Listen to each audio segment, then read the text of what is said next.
একমাত্র আমি বলেছিলাম যে ইরানের সর্বোচ্চ নেতা আয়াতুল্লাহ খামেনি মারা যাননি। এটা নিয়ে ভিডিও তৈরি করার কারণে আপনারা আমাকে কমেন্টসে গালাগালি থেকে শুরু করে তীব্র থেকে তীব্র কমেন্টস করছেন।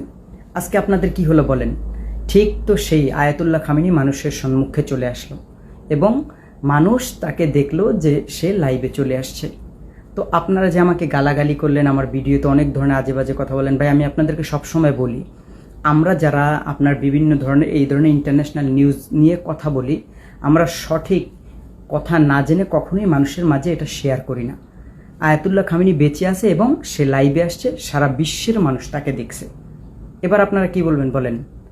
এবার দেখেন আয়াতুল্লাহ খামেনিকে কেন তারা আপনার এভাবে রাখছিল লুকিয়ে। এটার কারণ হচ্ছে একটাই, যে আয়াতুল্লাহ খামেনির খবর যখন তারা শুনবে যে তাকে মেরে ফেলছে, তখন তারা আরেকটু উগ্র হয়ে যাবে। উগ্র হয়ে গিয়ে তারা যুদ্ধে জড়াতে যাবে। ইরান তখন তাদেরকে এমন জবাব দিবে যে জবাব সারা বিশ্ব দেখবে। আজকে দেখেন ইরানের 2টা বিমান মাত্র 20 সেকেন্ডে আপনার ইসরায়েলে ঢুকছে, ঢুকে বের হয়ে গেছে 20 সেকেন্ডের ভিতরে, পুরো তামা তামা করে দিছে।